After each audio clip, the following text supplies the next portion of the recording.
Thank you very much, Scott, and let's all just give a hand for WeWork for hosting us today. Just quickly to follow up on that. We are members here. We won't be sitting in the office all the time, but we'll be here roughly once a month, sometimes every 6 weeks. And then when we're here, we're like sparing with the local projects and like trying to engage with like the local community more and more. And then we get to host events for free in the event space. So it's pretty cool. Cool. So today, I know I can see that some of you guys were at the Ethereum London meetup last night. Today I'll go a little bit more into detail, specifically about some of the stats and some of the things that had happened in like the last few months for Maker. As some of you might be aware, we launched multi-collateral DAI on November 18th, and from that we have kind of like have a few different takeaways.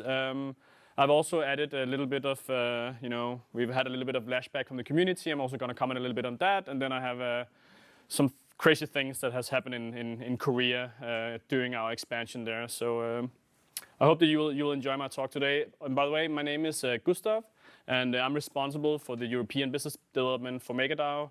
I've also previously run a lot of our projects in Southeast Asia. So I kind of like work on like the periphery of like the MakerDAO team and foundation, and work a lot with our external partners. So kind of like almost everything that goes into our ecosystem goes through me. So I have a few insights sometimes. Cool. So I assume that most people here are familiar with Maker, since this is a very Maker-focused meetup. But basically, very, very simply put, in our system now called Vault, this is mainly to emphasize that now it's called Vaults rather than CDPs. But people lock up collateral based on the value of the collateral. They take out a line of credit in DAI. And to re-retrieve their collateral, they need to pay back their debt plus interest. Everything is completely over-collateralized. We currently have Ethereum and BAT in the system, but with the launch we did November 18th, we are looking to move towards additional assets in the system that's now called multi-collateral DAI. So basically, where we're coming from, what is kind of like what has happened like with us like in the last year. Many people that have said that like 2019 has been like the year of DeFi, of decentralized finance, where we have kind of like manifested ourselves as the market leaders in that space, and has really spent a lot of time on working with the community and like growing the decentralized finance movement. And currently right now we have almost $400 million locked in our smart contracts, and we have the total value in DeFi is almost at $700 million. And as you also can see, like in like the debt outstanding currently, DAI represents a very, very large portion of it, around 85%. So DAI is by far like the most preferred stablecoin. And I think this really comes from like the core values that we come with, which is taking like some of the core concepts of what crypto and blockchain was supposed to be, which is this decentralized peer-to-peer global economic and financial system. And then we have added stability to it. So that's some like very, very important stuff for us, right? As I said previously, we also have had a little bit of flashback from the community, and that often happens when people look at like a project that is, like being relatively large in a space, I guess. And some of that stuff I'm also going to touch a little bit upon later is kind of like the path towards decentralization. Because some of the things that is quite clear is, of course, as long as you have a dev team sitting and updating your contracts and building on your product, it is very hard to be decentralized, right? Because you actually have people sitting and working on it actively, which is, quite centralized in that sense. Cool. So some of the things that we also have been focusing a lot on is, of course, like the Ethereum ecosystem, like the Ethereum community, and we really try to continue to have like a very strong presence within the Ethereum space, and this is like really where we come from. We're one of the first Ethereum projects, all the way back dating from 2015 actually. So we actually predate the launch as well, and right now Maker really sits on top of like the tech stack of Ethereum, and we really see ourselves as kind of like the stability layer within the Ethereum space. And then, of course, we have the other DeFi protocols like Compound, Newer, and DYDX, where like sometimes people mistake them as our competitors, but we really see ourselves as like extremely synergetic with them. We really have like very, very strong and good relationships with the other DeFi protocols, and we really believe that this is like a very synergetic movement, and we probably could exist without them, but like adding DAI to those protocols is really like a big bonus for us, right? It's a very, very strong use case. And then there's like our partnerships. So compared to, I think, a lot of the other stablecoin projects we see, we really have like a very, very laser-sharp focus on working on the application side of things. So if you see, for example, Tether or USDC, they're still mainly exchange focused. So they focus a lot on trading, where we definitely believe that trading is it's still to this day like the most important use case in crypto, right? Speculation and trading. But we do also see a future where we will start moving outside of that space. So that's why we're really, really focused on like establishing ourselves within like the application and like on like the more like grassroots level of the actual use cases, of like everyday use cases of crypto, and not just being focused on like speculation. So this has also resulted in us having like a very, very strong partnership record. We have more than 460 finished integrations right now. So more than 460 projects already uses DAI in one shape or another. And this is of course like everything from like wallets to exchanges to remittance companies, payment, DeFi, and so on and so on. Okay, so going a little bit into what happened on like November 18th, like the weeks following that. So we basically launched multi-collateral DAI.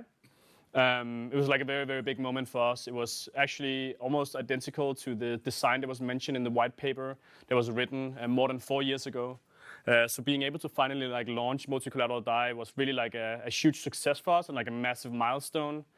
We know that like MCD was definitely like a huge upgrade from single collateral DAI, but even though it was a massive upgrade, it wasn't still like perfect from day one, right? We still have like a lot of work to do, but this was really like a very, very big milestone for us.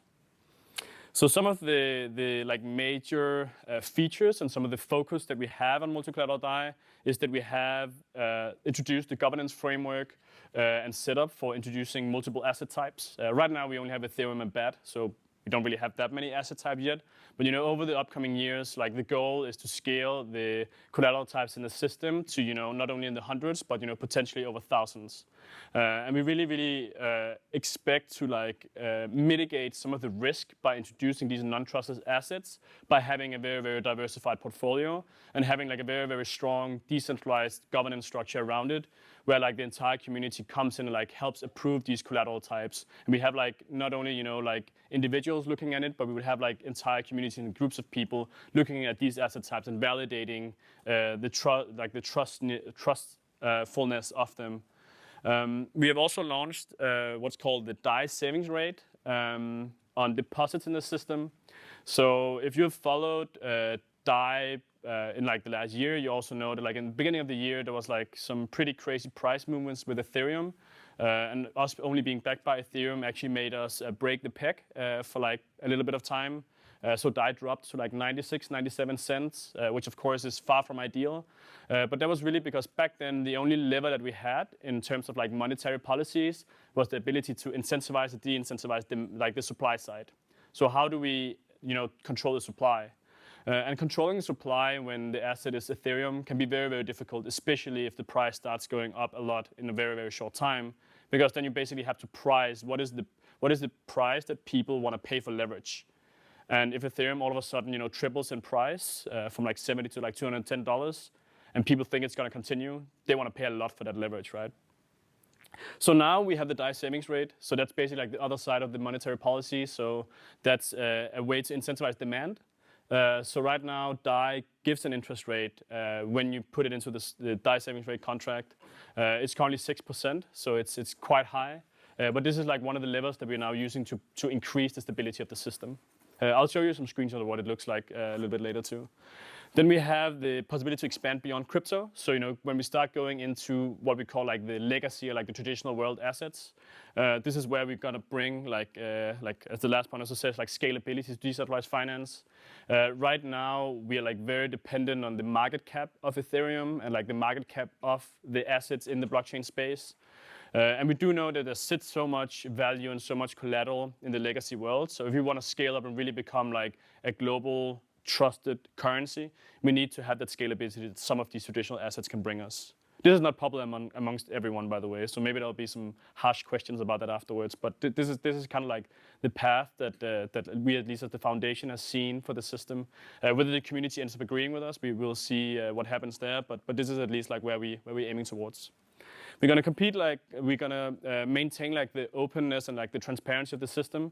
So as before, like everything is on chain. You can go and verify every single transaction, like the collateral ratios, like everything about the health of the system is still verifiable in the blockchain. Very important still.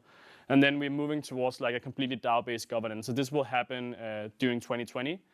So we have already now taken like several of like major steps towards like the getting like to the more and more decentralized point.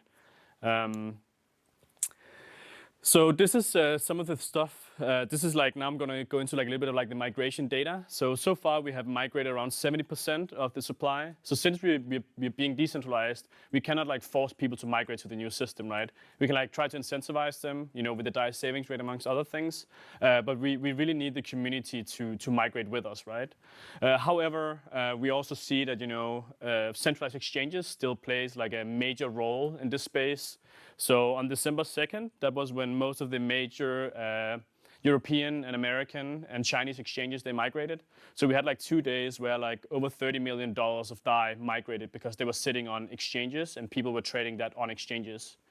So even though we see ourselves as, you know, this like very like decentralized company who does like a lot of stuff in DeFi and things like that, we can still see that like a major part of the liquidity is still placed on these big centralized entities. You know, whether that's a good thing or not, I don't really know, but I certainly think that it's very, very interesting, right?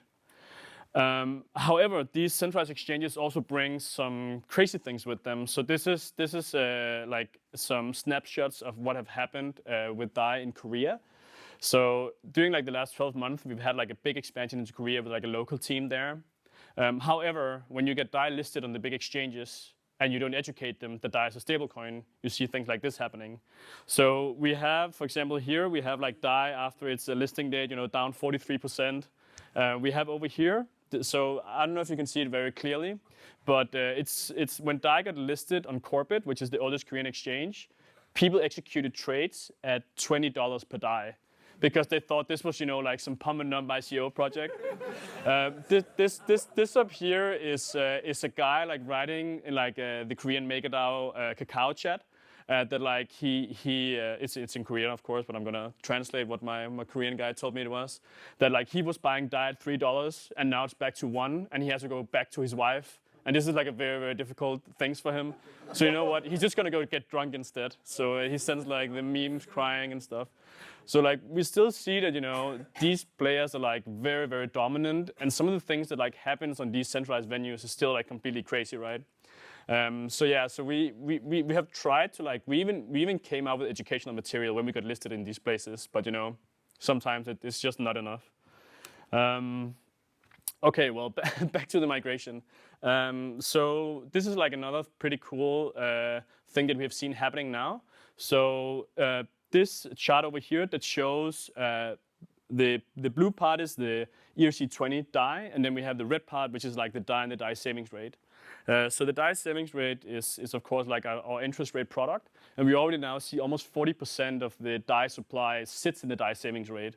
So kind of like the theory that we had around the DAI savings rate has really like started to like prove itself that it will be this like very, very powerful tool where we can help, you know, control kind of like the flows of supply into the system according to like the rates on it, right? So what happened here is that we increased the rate from 2 to 4%, made it like a lot more attractive for people to put in, and then it's been 4% all the way up here, and up here it hit 6%.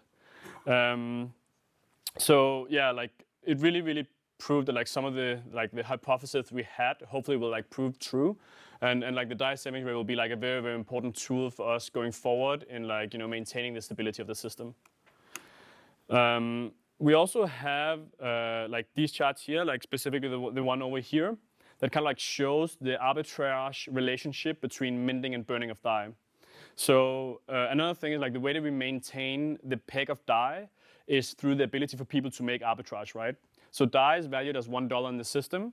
And that means that, whether you take DAI out or whether you pay DAI back, it's valued exactly at $1. So thereby you go in and you arbitrage in the market. So if you see DAI trading below $1, you're incentivized to purchase it cheaply, use that to pay back your position because it's still valued at $1. And the same thing if you see it, being above $1 in the market, you're incentivized to take out a loan and then, put it to the market. And when the price drops back down, and the peg is restored, you can then easily pay back your position and score a bonus. So that actually, you can see here that even though we were doing migration, the blue stuff is minting and the red graphs are burning. You can see the entire way through, there's actually a pretty symmetrical relationship between how much is getting printed and how much is getting burned. So the supply of DAI has been steadily increasing, but behind the scenes, there's actually a lot of fluctuations kind of going on because people are both removing and adding a lot of value to the system every single day. So you can see here on the 2nd of November, we migrated 18 million, but there was actually more than $30 million printed in one day, which is a very, very large amount of the supply moving back and forth in one day. So I think that is very, very interesting. And at the same time, we also have seen the transactional volume has been steadily going up. However, of course, December is a little bit slow with people doing Christmas, and that's also what we have seen in regards to migration has been very slow over here around Christmas. But that was really to be expected. And another interesting thing is also that we have seen that the DAI volume immediately started relatively high, but Sai still also had a lot of volume even though we were migrating. We have also come out with Oasis, a rebranded Oasis. So I don't know how many of you are familiar with Oasis, but Oasis was the first decentralized exchange that we launched back in 2016. It's a fully on-chain exchange, and now we have also evolved into having the other products of Maker. So this is kind of our own official website for people to tag with the smart contracts who doesn't have the desired technical capability to go in and interact with them directly. We also see a lot of these products getting integrated elsewhere. So we have both the trade, borrow, and save function getting integrated on other platforms. Trade is the DEX, borrow is the CDP or Vault system where you can take out credit, and save is the DAI savings rate system. DAI savings rate works a lot like this. So you're like a holder. You need to deposit into the contract. As you know, the blockchain is not very efficient in pushing stuff to people. So we basically were not able to do an airdrop mechanic or something that we could push the interest rate to people. So instead they need to put it into the DAI savings rate. And then when they pull it out with the interest rate that it has accumulated while it's been there. The UI looks like this. So right now, if this was the live one, it would just constantly tick up here. It gives 6%, and this is our official one, but we already see now that there's several other venues that looks to implement this. And kind of the vision we have for the DAI savings rate is that it needs to be so easy and such an integrated part of the system. So no matter where you have your DAI, whether it's on a wallet, on exchange, or whatever, you will just receive it automatically by one click of a button, right? So this is some of the stuff that we're working a lot on. The business team is getting our partners to move towards this thing here where everyone that has DAI can receive the claim that they have on the DAI savings rate, no matter the venue. So part of the strategy has also gotten us to launch this partnership here with OKEX. So OKEX, they used to be the biggest exchange in the world by far. Now they're still in the top 4 or 5. I know that they're not.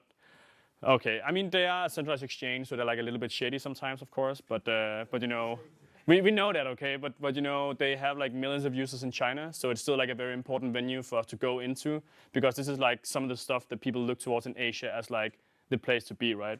So they integrated the DAI savings rate, and we have it available. So any DAI that's on that exchange automatically has a claim on the 6% as well. And this is a setup that we're looking to replicate towards more and more venues. So we hope by the end of the year we will have all the major exchanges to have this integrated as well. Some of the things that we also are working on now is doing some of the more real work, working with emerging economies. So this is a pilot we've been running with the biggest remittance company from Malaysia through one of our partners called Shuttle One. where we basically have used DAI to be very easily transfer value cross-border and go in and out of local currencies. Before, like the current setup that they had, the average like forex rates were at like 9.5%, so like quite high. And through this project here, and we've also done it with like on mainnet transactions as well. We have managed to keep the rates below 3%, and still our partner has been profitable. So this is also some of the things that we're doing, which is like a little bit, further away from like what we see here in Europe. But we do have like a very strong focus on like emerging economies and emerging markets, and this is also where I put a lot of my own focus and like spend a lot of my own energy. Great. And then I'm not sure if how many of you guys have followed it, but there's been like a little bit of like controversy around some of the stuff that's been going on with Maker as well. We are moving towards decentralization in a meaningful way, but in this path and like in this like going towards that, we also see stuff like this coming up. So we had a guy who went in and like talked about like a governance attack vector towards the system, where he believed that you could take the like $20 million worth of Maker tokens, use that to put in a proposal, implement a new smart contract in the system, and then steal all the collateral. And the reason for this was that right when we launched multi-collateral DAI, we had zero delay on implementing smart contracts if you had like the winning vote, because basically when you implement like a new protocol, right, we had done a lot of work in regards to security, but you can never really be 100% sure, right? So that means that if you have a delay on implementing an update to the smart contracts, and you all of a sudden find a bug, and you then put in the update, and you have like, let's say like a 12-hour delay, that basically means that people have 12 hours to exploit that bug. So right when we launched the system, we had made like the trade-off and saying that like right after launch, we believed that a governance attack is highly unlikely because you would need to accumulate like a lot of Maker.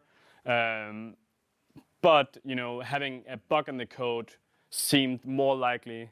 So therefore, we had like the trade-off of having like, what can you say, like having a governance attack rather than being like susceptible to like protocol attacks. So like what we often see, as I mentioned a little bit earlier, is that like people, they look towards us and they really like scrutinize what we do a lot of the time, and they can get like very opinionated about some part of the system that they believe behaves in a way it shouldn't. But the thing is that like almost everything with a decentralized system comes at a trade-off, right? It's like if you open up for one thing, and then you can close down for another thing. But it's very difficult in decentralized systems to have something that is like completely fail-safe against anything at any given moment. So initially, we believed that having a bug in the code was more likely than someone accumulating a very large amount of Maker to attack the system. And this was of course something that a developer picked up and felt that this wasn't the way it should be. But like, of course, we're like very open to criticism from the community. So we engaged with the parties in that thing, and I'll be happy to answer any questions you have about that afterwards. Also, like I'm having like a little bit more stuff in here, and I also want to just talk a little bit about the project that we are opening up for with Centrifuge. So Centrifuge is a Berlin-based company specifically focused on bringing a standardized process to the NFT space, so it can be used in a standardized format as collateral in DeFi protocols. So the setup looks like this, and you can basically take the NFTs in this case would be, for example, an invoice, right? Like for our system, it would be very difficult to deal with thousands of invoices in its original format, because each one of them would have very different properties, right? It will have different amounts, it will have different maturity dates, it will have different risk profiles, different credit scorings, and so on. But what we then instead do is that we use kind of like a standardized way of like bonding these invoices together, reducing the risk of them, and then hopefully we'll be able to use them as collateral when it hopefully gets voted through. So this is like some of the things that we're using to kind of like solve some of like the, what can you say, like inefficiencies of like a blockchain that can only recognize like standardized formats as Maker can, like in its current form. Later on, we of course hope to be able to solve these NFTs problems in like a variety of different ways. But it's like one of the ways that we hopefully will bring, like trade finance to like the decentralized finance space and go in and really start helping like SMEs, right? What are like the next things for DAI? We have what's called like synthetic assets. So I don't know how many of you guys know like synthetics as a project. But basically, like synthetic assets has probably become like a lot more well known since they started getting like, I wouldn't say like a lot of traction, but at least like a lot of pump in the price. But synthetic assets is basically like a way to mimic like prices from the world and then creating like a derivative of that on the blockchain. So DAI is actually a dollar derivative, right? It's a synthetic asset already. So we actually already have the technology for creating these synthetic assets. And we will use the same principles of like we have with DAI, the dollar DAI currently. We will use them and apply them to be able to issue like Euro DAI, British Pound DAI, commodity peg DAI, and other kinds of like synthetic assets such as bonds and stock, mimic prices of those, right? One of the big things behind this is that we will, of course, want to be able to bring like different currencies to people, but we also see and kind of like there's been like a hypothesis around, like why have we left like a lot of like emerging economies behind? And actually, there's like some speculation into that, which is that they've been left out of like the developed world, the ability to invest into equities from there, right? I mean, almost no matter the money you put into like the U.S. stock market, like the 60s, you have been like very wealthy today, right? So like this exposure of having these economies that's like been growing a lot and these industries have been growing a lot has really been so far something that's only like the top percentile of the world in terms of wealth could invest into. But we want to bring this price exposure to like emerging economies, and we want to use the flexibility we have on the blockchain to provide this. Then we have like the other collateral types. I wish I could give you kind of like the date for like when the next one will be there. But as soon as like the migration is finished, we will start focusing on getting these collateral types, the new collateral types into the system. And there, of course, we hope that we will get like a lot of input from like the community and everyone who's like interested in seeing these things follow through, that people will participate in the process. So we can really get, like as many eyes looking at these things here, so we can make sure that we only get, what the community would objectively mean would be like quality collateral, right? We probably won't start with mortgage-backed securities. But yeah, so like legacy world collateral, very interesting. And then we will continue to expand like our product offerings and our partners. So you always see some of them on Oasis app. And as you can see, like the other collateral types of those synthetic assets will create like a whole new line of like products that can be offered there. As well as we will start having a stronger focus on fintech. So if you guys are doing like fintech conferences around Europe or here in London, you'll probably see me and Maria running around and trying to convince some of these, different fintech companies and, playing with us and working with us a little bit. And like figuring out like a way of like breaking out of like just the Ethereum community and really starting to like target like a much broader audience. All right, thank you very much for listening to me. I'll take a few questions afterwards, yeah.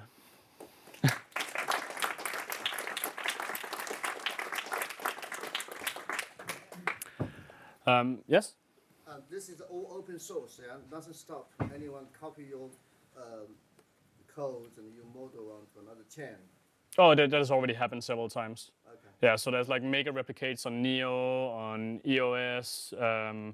We have, I think we have one on NEM too. There's already like a bunch of companies that like already copied it, yeah. And like some of them they just copied like the concepts, but we also had some that I like just had like direct references to like our GitHub libraries. So for example, like Kava Labs, they did one on they're doing like Maker on Cosmos, and they had just like most of their libraries just like direct links to our GitHub. So some people they just do it like directly, but yeah, it has already happened. Yeah. How many developers have you got contributing? So I mean, on like internally, we're like 110 people in total, right? We have around 60% of that is working on tech, and then like the core smart contract teams has been around like 10 people. But then there's like a lot of like functions around it, like developer operations and stuff like that contribute like a lot of other stuff, and people who works with like the front ends and like how do everything gets set up and how does everything play together, right? And then we also have people working. We've had people working exclusively on the formal verification models. So our smart contracts is written in a way that is like with bearing in mind that it needs to be formally verified. So it needs to be verified by mathematics. So we've had like the smart contracts built in like a different way. Yeah, this is not only like, we also have very weird functions. I don't know if any of you have looked at our code. We have like meme functions, but like apart from that, it's also written in like a different way than like a lot of other projects. Yeah? Two questions. I remember when reading about Maker a long time ago, I remember it was originally going to be IMF drawing rights or something, and then it pivoted to being the dollar. Yeah. Any thoughts about reviving that so we can have a stable currency? Yes, I think so. Basically, like initially, the peg wasn't supposed to be the dollar. The peg was supposed to be like a basket of like currencies and commodities, and like there was like a few different models. But like the initial one described in the white paper was like not the dollar. But the problem that kind of like came into like when people start looking into like how do people actually accept this as like a currency, right? And like there was done like some research around it. Then like introducing something like Maker is pretty complicated already. If they also have to like think about like another like peg, like that would be too difficult for people to kind of like understand. So that's why like the dollar is like the biggest currency in the world. So it was just easier for like understanding to use that one. But like if something happens to the dollar, we can like change the peg. So for now we will keep that. But like over time, like as things move forward, we don't know where we will end up. But like we're pretty flexible, and if the governance wants it, it will be changed. Yeah. And one other question: what do you see as the main impediments to your growth? Where are you bottlenecked at the moment? Yeah. So I think just in general, we believe that like we will grow a lot with the industry, right? So I still believe that like the industry is at like a very, very early stage. And this is something that people hear a lot as like an excuse, I guess. But there's still like a lot of the products being built are not finished yet. And we also see that, like you need to come out with stuff that can compete with what we have in the traditional world, right? People in general don't give a shit about decentralization or, like blockchain, anything like that. You just want to know, is this a service that can do something better and cheaper than what I already have? If yes, that's attractive. If no, I don't care. And I still believe that like a lot of the things happening is still like, at a stage where it doesn't really compete that well with the stuff that we have traditionally. So we need some things like scalability. We need like more applications built that actually deals with important stuff and like. So I think it will take like some time, but that's definitely like one thing. I think like another thing is that there's still like a lot of like regulatory uncertainty, and like most people in this room probably don't really care too much about that, don't really give a shit, right? But like if you look at like the traditional world where like a lot of the stuff is still stuck, a lot of the applications have to go through things as like the App Store, for example. Like going through the App Store can be pretty difficult for a crypto application. You also have to, if you want to deal with like banking connections or just like fintech in general and stuff like that, there's like a lot of regulation that plays in. And like not a lot of projects, they want to spend like a year in a sandbox to help the regulators to find out how to regulate them, right? So it's still like at a stage where like regulation, I think will keep on playing like a pretty important role in like how do you think will be like shaped in the future. But like we are like trying to help with that as well, and like we want to do a lot of like lobbying around that. But I think that's like probably like the two things. Like, let's squeeze one more question. Yeah. So, will you be able to use synthetics as collateral on other synthetics? So, yeah. So this specifically is something that I hope that it won't get voted through. But like if it gets voted through, then yes, theoretically. But the problem with that is then you essentially end up becoming like a fractional reserve bank, right? Because you kind of like eat your own tail. And I don't think that would be very, very healthy for the system. So I hope that like the community will be clever enough like not to seek that. But I mean, it's not something like I cannot promise you that it won't happen. Yeah. Yeah. Yeah. Could you talk a little bit more about the MKR token, the move to a DAO, the concept of regulation, how that all works, decentralization of the MKR token? Yeah. I saw some guy on Reddit a few weeks ago had found someone messing around with the price of it on Uniswap and then taking out synthetics positions on the MKR price moves. Yeah, I mean, so like the MKR token has like pretty bad liquidity. which is something that enables people to do kind of like tricks like that, I guess. But like the way to like where we're moving towards right now is like we move towards like more and more like decentralized governance. So we have like created like some of the contracts that like previously was like manually controlled. So like have moved towards like purely like MKR focused governance. We have some initiatives coming up of like distributing a lot of the Maker more and more. So we will get like more Maker out to like more people basically. So with some of those things in mind, we hope to like improve the market liquidity and kind of like the of course like the amount of people having the Maker token. We've also, I don't know if you guys have seen that, but we will implement delegation as well. So vote delegation. There's people for and against this, right? But it's definitely something we believe will increase like the voter participation. And we've already seen like the first people, announcing, their candidacy at like Maker politicians, negative stability fee and just, pumping the supply. But like we definitely have like some things coming out in regards to that. But it's still something like when you haven't done a public sale and you have something like Maker where like a lot of the people holding Maker is something that they really hold because they believe that this project is still like in its early phase. Then we have had so bad liquidity, right? So if you look at like the top 100 tokens, I think we're like one of the we're like top 3 of like worst volume per day, right? We trade like less than 1% of the Maker tokens per day in like the open markets, and it's been like below like 0.2% at some point. So that with such bad liquidity, it can be difficult to deal with some of these problems. But we have some initiatives coming out trying to solve them. In regards to like regulation and like the Maker token, I don't really think that we have like any like too much around that. But later on, we really hope that the community will be able to like fully control the governance and like do it in like a meaningful way that will actually like move the project forward in a positive way too, right? Yeah. Following up on the first question that some chains people already copying Maker's code. Yeah. Yeah. Are there any possibility that either Maker Foundation or Maker token holder will start having an appetite to actually directly supporting other chains? Yeah. So the way that we see like that specific scenario, like right now, like by far the most developer community is on Ethereum, the most assets on Ethereum. We are like very strongly into the Ethereum community, and we really believe in Ethereum. So like we're definitely like on Ethereum with like the main protocol.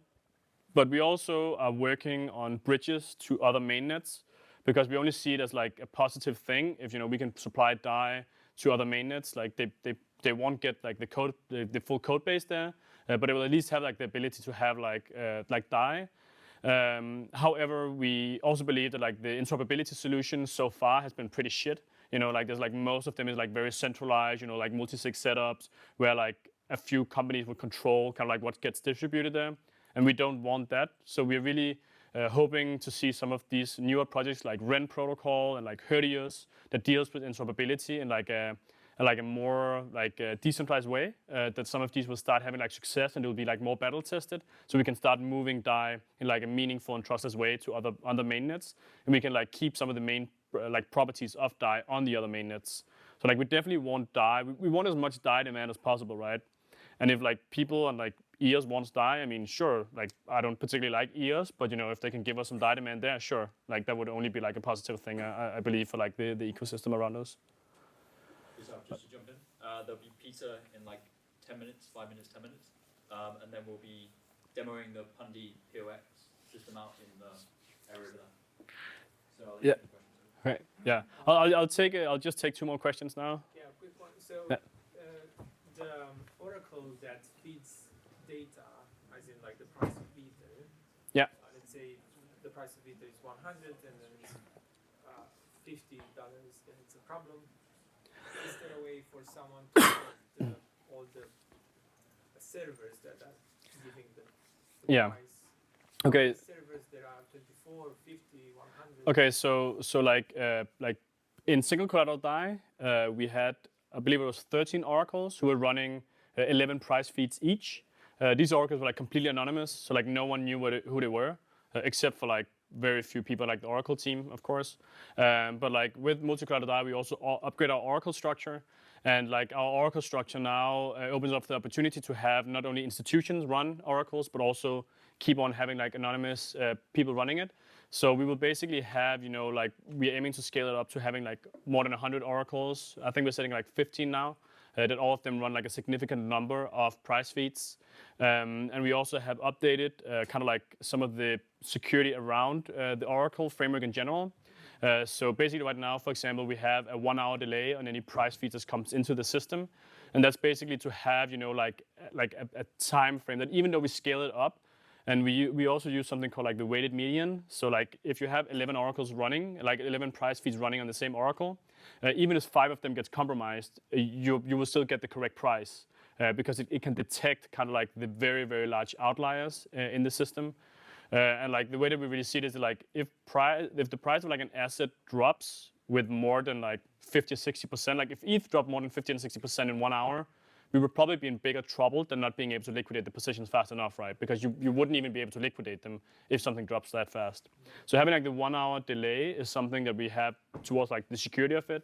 We're also launching something called DAO teams, which will be placed in each time zone so that there will always be people sitting and like looking at the feeds, what's happening, no matter what time of the day it is. So this is like another way of the things that we're doing like towards getting more and more decentralized, that we actually have like these teams that are completely separate from the foundation, running oracles as well and like maintaining the price feeds, like looking at them. And then we also like in regards to like institutions, there's, for example, there was like a lot of speculation after like our head of oracles and Sergey from Chainlink put out like a picture together. And we are of course also looking to use some of the big like providers in the crypto space, such as, for example, Chainlink, and also have institutions such as, for example, universities run public price feeds so people can kind of like go and look at that as well. We also previously we used to post the data directly on the blockchain when it came in, and then now it goes through like the medianizer contract, which is where the weighted median gets calculated. So we also have like extra like smart contracts that like looks at like the feeds coming in and tries to keep on maintaining that it is like the correct price that comes. So we have like a lot of stuff to be done still there. But we believe that it's like an ongoing process that we hope to be able to have like the strongest oracles. Basically, we already believe we have that, but we want to continue evolving on the oracles that we have and make them as decentralized as possible, because it is something that has been like a critique in general, that it is still something that is like one of the most centralized parts of the system. All right, the last question, yes. Are you collaborating with a team who's trying to move Bitcoin onto Ethereum and serve as collateral to make DAI, like BTC, BTC? Yes, we are like aware and working with several of the interoperability projects. As I mentioned before, like I don't believe that necessarily like WBTC is like the most efficient way to do it. If we see that this will be like the only thing that is still there in like a year and like the community really wants it, they might vote it in. But we do see a lot of potential in some of the newer like solutions that has like a more like decentralized way of like approaching interoperability. So like we definitely want Bitcoin there, and we hope that the community would want it too. I don't know how the Bitcoin community is gonna view that, but we definitely see it as like a very strong collateral, right? Yeah. Okay, I think that was the last question. We have Eduard, he's from Pundi X. He's getting set up in here, where you guys can try out like the POS system they have. We also have some DAI to give out, and you guys can get some t-shirts if you want to go through the process with them. We have like the new t-shirts here with like the updated logos and everything. And thank you guys so much for listening to me for like this little hour here.